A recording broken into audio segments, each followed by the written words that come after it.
speaks about how my boobs stand up when I took off my shirt. Open Chat's podcast producer allows his hosts to disrespect and sexualize their guests for views.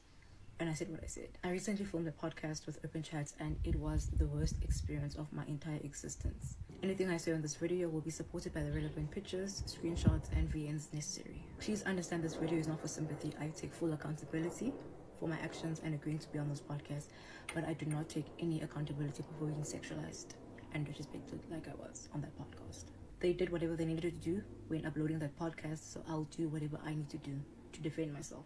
And I genuinely hope this video is the only one. This is not what my page is about, but I had to make this video. If you're in full support of Open Chats, I urge you to scroll past this video because it's not for you. But like I said, since they were given the full platform to upload that video and not remove the necessary content that I asked the producer to, I will be exposing everything that happened on that podcast. Honestly, there's a reason why I'm filming this video a bit later. I wanted to calm down and fully dissect and understand how I feel about the situation in order to speak about it without any emotion. And I'm probably addressing something that isn't noticed on that podcast. The biggest elephant in the room is addressed in the comments, and I have nothing to say about that.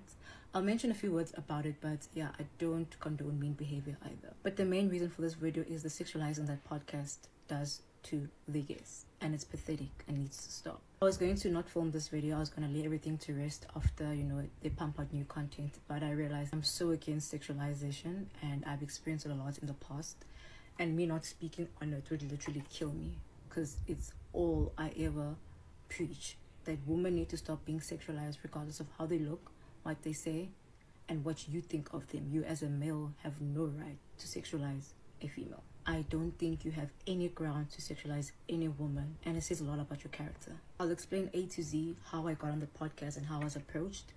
It might take a bit long, but if you're interested, stay to listen. But story time. Shortly after I finished my exams, my friend and I were just, catching breath of air around Hatfield, getting food, walking around, just appreciating us finishing exams.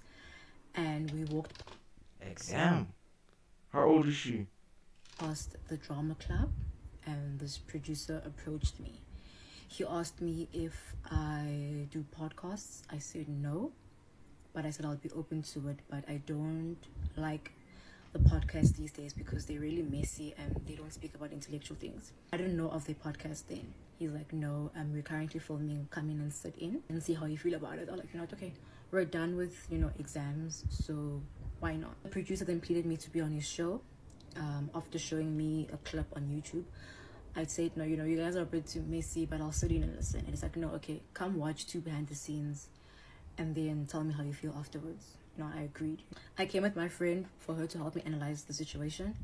And then after the first behind the scenes, I told him, this is a bit too messy for me and I appreciate the work you guys are doing. All the best, but I don't want to do this. After us watching the first behind the scenes, the producer pleaded with me to join his podcast. I told him, I appreciate your guys' work and congrats on the award, but I would not have any substance to provide what you guys are talking about because they're a bit too messy for me. And I don't like those type of conversations. They're a bit too personal. He's like, no, as long as you stand your ground, that's all we need. He's like, please come watch the second behind the scenes and then tell me how you feel afterwards. Then I agreed. But I realized, this is how he probably gets his guests, and he's just as messy as his hosts. And he hides behind being a good guy with morals. After a couple of days, I realized that I should stop beating myself up about it. I made a mistake by agreeing, and we were doing nothing at that time, and sitting in and listening in, wasn't harmful. It was just my mistake to have allowed someone to sway me into a decision I was never going to make to begin with. Now that I think of it, I actually still don't understand why he pushed me so much to be on the podcast, but I still don't understand why he wanted me to be on his podcast so badly. I'm literally an average Joe just living life. I mind my own, I do what I need to do. So still like a question mark, but nonetheless I take full accountability for being on that podcast. On the second shoot, he even got us food and drinks, but how pretentious, I say till now. And I invited a different friend because I wanted a different opinion if I should do it or not. Even after the second behind the scenes, I did not confirm anything, but the other producer asked us our opinion on this show. I told him it was the more calm and interesting show, I was more invested than knowing that I would have known any information that they said, because I generally feel that I'm more disconnected with current affairs. I like being out of the loop. It just gives me a sense of peace. So I told him I don't think this is also a good fit for me, because I wouldn't pump out any content for you guys. But even the other one is too messy, so I'm not sure about all of this. And that's where we left it, and he knows this. Like I said, nothing was confirmed, and I remember this very clearly. Still don't know why he pushed me so much to be on the podcast, but nonetheless, time goes by, and he sends me a VN telling me that told his team that I'm coming, and it's done and dusted. I'll play the voice note now. Let's meet the drama. I just want to say, so yeah, if you're gonna be going home, please don't go home on the Tuesday, because I already told the team like you game and whatnot. So that's done and dusted. So He didn't even tell me that. Shit. What? For YouTube, gents. For YouTube. He confirmed with his team that I'm coming. And done and dusted. Everything was done and dusted by who? Like, who did you confirm with? But cool. The whole production knew I was coming, and I felt so bad because me not going would make him a liar, but I guess I was nice to the wrong person. I even ignored his voice notes, and then he called after, and I said it on the phone. I'm like, I don't appreciate you confirming things without me. He proceeded to say this is why he invited me to the behind the scenes for me to see. I'm like, me looking was not my confirmation. Not once verbally did I say I will be on the podcast. I was just looking. I was invited. Didn't agree. But because he seemed like a nice and accommodating person, I finally agreed. And I told him, you know what, I refuse to speak about messy things. And he was like, as long as you stand your ground, you'll be fine. And honestly, you guys can say it's still my choice. Like I said, I take accountability, but I didn't want to paint him as a liar to his team because he was so nice and accommodating and seemed like a nice guy. I learned a lot about being humbled again, because most of the times I'm not swayed. No is a no. But then I realized that I actually needed to be humbled and get back on the track again. Not everyone has your best interest at heart. I met a lot of nice people on set, and I realized a part of me that innocent people, hardworking people have planned for me to be there without me knowing, so how could I say no? But like he said, that it wouldn't be messy as long as I stood my ground and I trusted him. And I take full accountability in my mistake, and I forgave myself, but a wrong is a wrong, and I'll speak about it regardless of any mistake that I did. I can take as much as accountability for being on the show, but clearly the producer has no backbone. He allows his host to disrespect and sexualize the guest anyhow, just for views. That's all he cares about. So then I filmed. The podcast happened, and when I left those doors, everything just went black. I called so many friends. I was like, I have so much regret. I messaged a lot of my friends that knew I was going on this. I'm like, no, I hate this. I should have never done this. Even when I was shooting, I invited a different friend because I needed all these opinions. And she told me that there was a point in time where she left the shoot and went outside because she couldn't believe how the host was sexualizing me. Even the producer knows this. Never in my life have I ever felt so miserable and empty after leaving a place. I felt like my energy was just taken away from me. I felt so miserable. One of the events, I told my friends that I felt like this was pure sabotage because the producer turned a blind eye when I was being sexualized. If you go watch the podcast, the host, Sino, was pulling out sexual content out of the smallest things, I would say. And he goes on and speaks about how my boobs stand up. Go watch the podcast, the host, Sino, was pulling out sexual content out of the smallest things, I would say. There was a point where I told him my nickname and he had a sexual connotation to it. The producer himself told me how he was in utter disbelief of what was happening during the show. There are different segments where he sexualized me, and you can go watch the podcast to see this. We're innocently talking about how, certain people hide behind their sexuality to achieve certain things.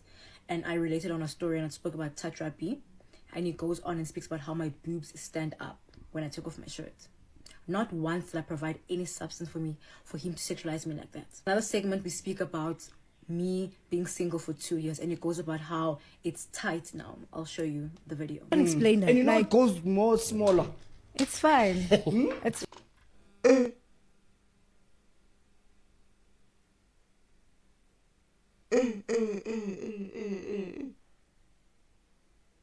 fine. More smaller. the video. Can explain that. And you know Like, it goes more smaller. it's fine. Like, Tight now. I'll show you 2 years, and you speak about me being single for 2 years, and it goes about how it's tight now. I'll show you the video. can explain that. And you know Like, it goes more smaller. it's fine. It's fine. The next person will be like, Trying to kill me. So there's I something. spoke about being single. Not once did I make it sexual. So why did he have to make it sexual? Could he not have answered me with the same intellect that I was providing him? There are many other segments in that podcast that when I said something, it was sexualized unnecessarily. Because he does not respect females, nor does he respect his guests. Next day, the producer called me. As you can see, it's a 30-minute call. If you want to do me real justice, cut off some of the influence and sexual parts that were unnecessary, and then maybe I will consider How he coming back. apologizes and how he didn't expect it to turn out like this, and he's so sorry, and he wants to give me some type of justice, as he claims to give me justice because he wants me back on the podcast because he really enjoys how I think. I told him that, you know what, if you don't change it, you choose it. He began to plead with me and ask me that how can he make it better, how can he give me the justice. I told him how can he let his hosts sexualize and disrespect his guests like that, even after you said that it won't be if I don't provide the substance and I stand my ground. I understand if I spoke about sexual things and they stemmed off of that, they would be on me, but I did not provide any substance to be sexualized like how I did. And Mr. Producer then on the call told me how he knows how Sino is and all he thinks about his sexual things, and he has no substance and he's shallow, but they are in the process of removing him. Honestly, I don't care about your internal affairs. I told you where I stand and you could not respect that. On this call, he also mentioned how he was speaking to his other host as the show was going on, that he likes this new girl and the hosts are providing shallow substance and they're not utilizing our intellect. He then began to beg and plead me to come back on the show again. I hate that the most evidence that I have of this whole experience was that one call. The call then ended with him saying, what can he do to bring me back on the pod? And I told him that, you know what, I'll think about it, but remove all the sexual content that was fished unnecessarily that I did not provide substance for. He agreed to this. I repeat, he agreed to this. But I guess Mr. Podcast of the Year only cares about views. I thought about this long and hard, and in the evening I just could not contain my thoughts. So I sent a long message and he sent a voice note again. Dang. Nah, bro, at this point, she didn't get paid, girl. She didn't get paid. That's why. She didn't get paid, dog. Me too. If I didn't get paid, I was going to complain. How? Confirming that he will get it removed. He sent a voice note confirming that he would let his editors know, because he isn't involved in editing, that he will tell them to remove it.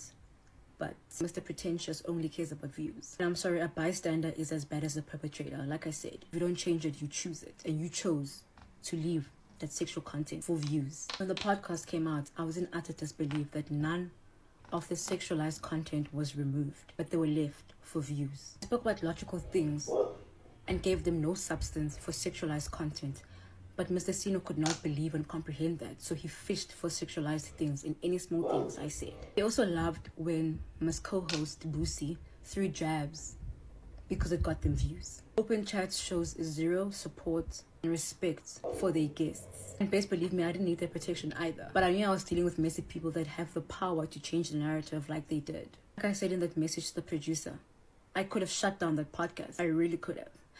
But there was a point in time where I looked around and I saw someone fixing the camera, someone fixing the mic, someone fixing the lights. I realized that if I stopped this podcast, people's hard work would go in vain, and I'm not selfish. There were real laughs and intellectual conversations that Lifa and I had, and I appreciate him for that. But there were also fake laughs, so I can avoid the sexualized content they were fishing unnecessarily. I found some clips. You can see that there was a point in time where I just couldn't hide it anymore. But I tried to not look stuck up for the camera. Try to be professional and sit through it so I can just get it over and done with. And if those cameras were not rolling, Sino, I swear, stop sexualizing girls. It's not your platform. All he thinks about is sexualizing girls for his benefit. He thinks it's funny, and the producer, all his other friends don't check him, and he continues to do this. But nonetheless, I know when to be professional, and I was willing to endure all the sexualization, provided our agreement that Percy was going to make sure all the sexualized content was removed. but I guess it wasn't enough for the views. And now that I'm filming this video, I'll address the biggest elephant in the room, and that's how the female host treated me. Honestly, she's young. I don't call it bullying, I don't care about her, and I will not give her the time of the day. But I know the cameras were rolling. I was not about to stoop to her level just to prove a point. Tried my best to back her up when the other male hosts were misunderstanding her and I was trying to be a girlie's girl, but I guess that doesn't exist in this day and age. And trust me, if those cameras were not rolling, I would have called her into order. I don't play with my patience like that. But I know when and how to be professional. And I'm glad I did that and didn't jab at her at the end, because the comments really do speak for themselves. Then I realized, well, you're doing this all for camera, and I don't think male validation is that important for you to behave like you behaved with me. But like I said, I don't care. This video was not about that. I was just addressing it since it's the biggest elephant in the room. And also about that, I answered all the questions truthfully when they were asked. I didn't go on the podcast to show off. That's my normal. I'm so sorry that my normal isn't normal these days. The behavior that I choose isn't to be praised. I'm not asking to be praised. What I do and what I don't do, I'm not here to be praised. I wasn't there to convince the host of my behavior either. They asked a question and I answered. I really thought I was going to go there to ignite intellectual conversations, but I guess it was the wrong crowd and the wrong podcast. All they care about is false narratives, sexualizing their guests just for views. False narratives in the sense of I spoke about me being single for 2 years. Not once did I speak about celibacy. That is my personal life, not for you to discuss on camera. I spoke about being single. Even if I was celibate, it's got nothing to do with it because I did not give the substance for you to speak about it. And like I said, if... Oh, chill. We get it now, we get it. I provided the sexual substance, please go ahead, discuss it. If I go ahead and give it to you, you can talk about it. But I did not give you anything, and it was fished hard. But if all the other female guests allow you to do that, cool. But not this one. How far are you willing to go to disrespect and sexualize your guests for views? Can you not have the same intellectual conversation with females and maintain the same views? Is that not possible? Producer Percy, he let this happen. He said he would remove it, but he didn't, because he knew he needed it for views. I have nothing against Lefa. I hope he can stay true to himself. He is going to be such a good host, and I'm so excited for him. He has a good on and off switch. He knows when to say things and when not to say things, even if they are sexual adult conversation. He doesn't sexualize them, but he knows how to bring it back and make it intellectual. There are innocent, hardworking people on that team that deserve that award, but for the rest, got that award for being shallow and messy. And if no one is going to say it, I will. They don't deserve that award that they are flaunting on camera. There are so many intellectual things that need to be discovered within and around us, and unfortunately not everyone can tap into that space or has the ability to. I know a lot of you will say, but you were laughing with them, taking photos, etc. Please understand that when you're in an uncomfortable space, you're skating on thin ice. Anything you do and say can be used against you, so you kind of have to tolerate it. And that's what I did. I am human, I make mistakes, and I take accountability for them. I should have greeted the producer and kept it moving the first night we met. Accountability is agreeing to be on the podcast, but accountability isn't agreeing to being disrespected and sexualized for views. It's absolutely disgusting, and open chats, you need to be ashamed of yourself. It's okay, the funny sexual content sometimes, but if that's the only content you can pump out, what does that say about your character? It can't be your only source of intellect. That means current affairs will never be your source of bread. But this was my first podcast, and I'm glad it happened now than later. I learned a lot, and I have humbled and checked myself thoroughly through this whole process. Much love to all the podcasts that know how to respect their guests and know when to tap into that intellectual space that needs to be discovered. And that's all I have to say. Go watch the podcast. The host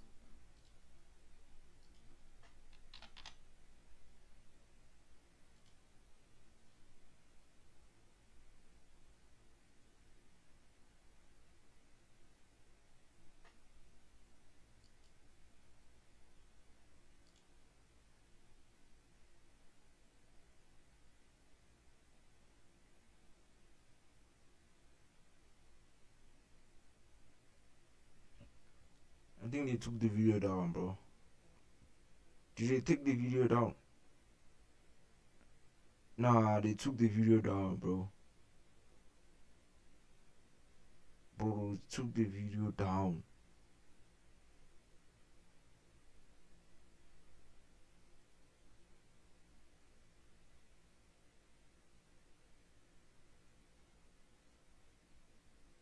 Now they took the video down. God. Dang. Dang, bro. Hey, boys, make sure you like and subscribe, bro. Comment down below what should you react on, dog. Nah, peace out. Working OT, trying to show you what it's like to know me. Never since that day you approached me, I've been thinking about you and you only. And we just like to fuck, that's nothing else. You know, I'm falling in love, that's what someone.